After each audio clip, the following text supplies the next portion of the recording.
So, ayan. Matthew 14. But the ship was now in the midst of the sea, tossed with waves, for the wind was contrary. And in the fourth watch of the night, Jesus went unto them, walking on the sea.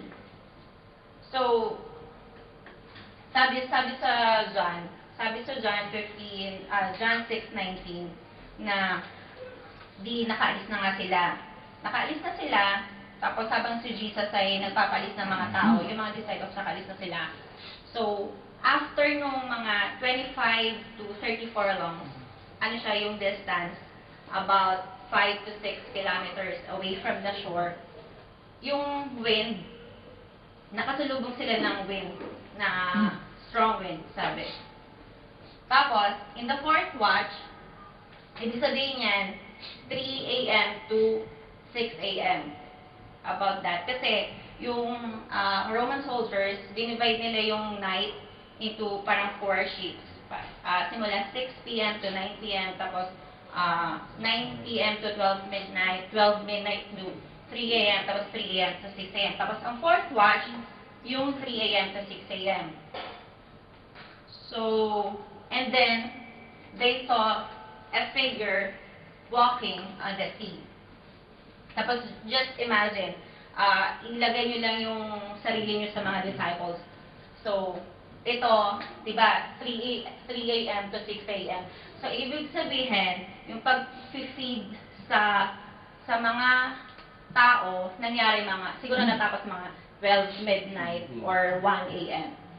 Mga ganong oras. So, from that time, up to this time, nagsasagwan, kasi wala pang motor nun eh.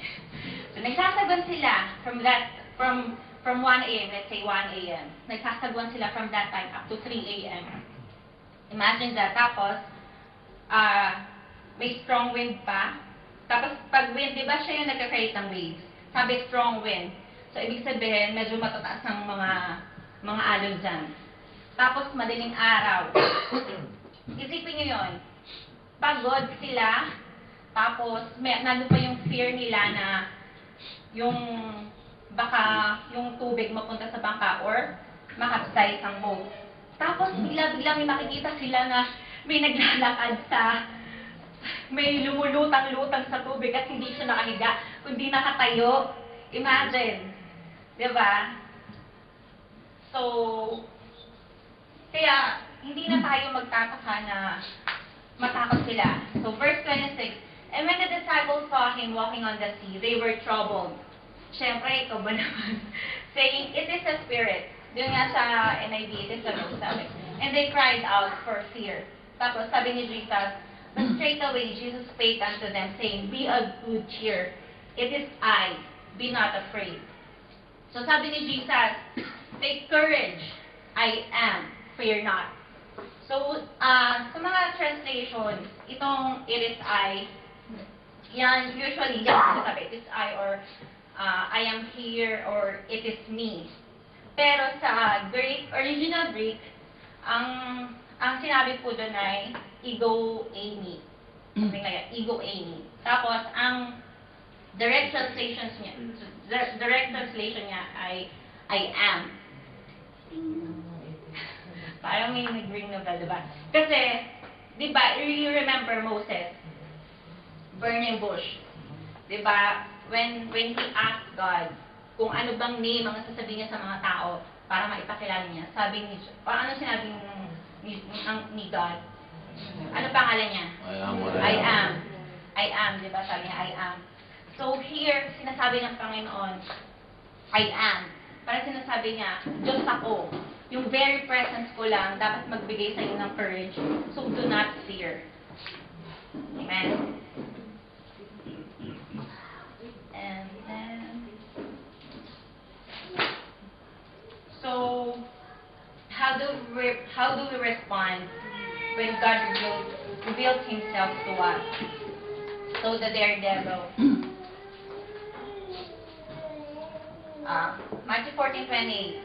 And Peter answered him and said, Lord, if it be thou, bid me come unto thee on the water. And he said, come. Jesus said, "Come." And when, mapagbigay naman si Lord eh. Gusto maglakad eh, di sige. And when Peter was come down out of the ship, he walked on the water to go to Jesus. But when he saw the wind boisterous, he was afraid, and beginning to sink, he cried, saying, "Lord, save me." And immediately Jesus stretched forth his hand, caught him, and said unto him, "O thou of little faith, wherefore didst thou doubt?" Focus natin yung attention natin dito sa word na doubt. Bakit kaya? Kasi diba, sabi dito, he was afraid. Peter was afraid.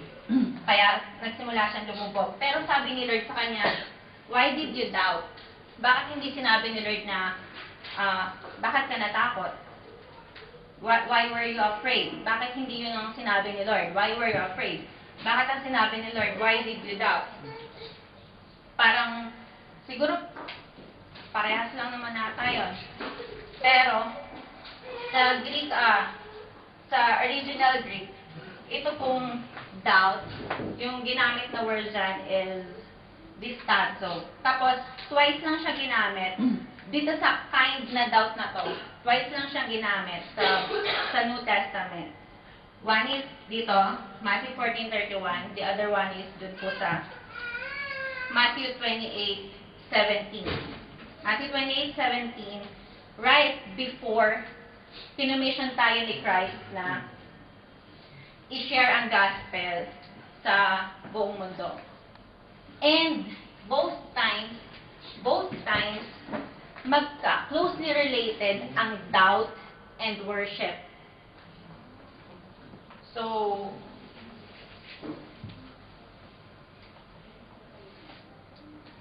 ayan. Yung sabi ni, di ba, yun nga, why did thou doubt? So, yun ang nirebuke sa kanya ng Panginoon, yung doubt niya. So, dito sa sinabi ni Peter, ano din yung clue, yung word na magsasabi na nag-doubt nga siya? Anyone?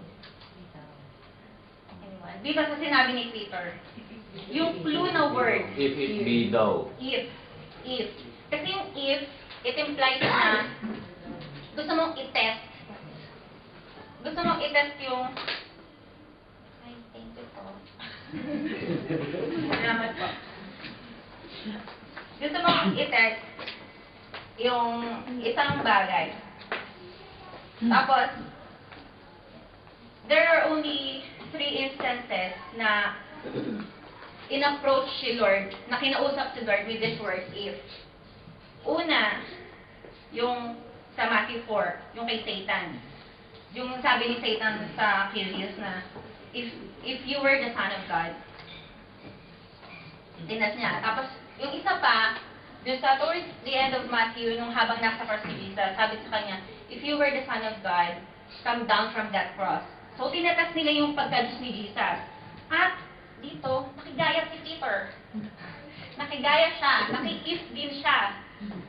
Kasi, kumbaga, parang dito, bakit mo pa sasabihin, bakit ka pa magtataka, bakit mo pa gustong i-test yung pagka-Diyos ni Jesus? Sinabi niya nga na, I am. And before this, kumbaga, ito ngayon nangyari, kumbaga, nung nakaraang gabi, nakita niya na with 5 loaves of bread at 2 fishes, minultiply ni Jesus para i-feed ang 5,000, not including in that number yung mga babae at mga bata. Tapos ito, sasabihin niya, if it be thou, if you were really the Son of God, parang gusto niya na, ganun pala. Parang gusto niya rin i-try, ano ba? Tapos, so yun nga, we can be afraid of our situation. Sige, given na yun. We can be afraid of our situation. Pero pag nag-doubt na tayo, parang kina-question natin yung pagka-Diyos ni Jesus. Sino ba si Jesus sa inyo? Ate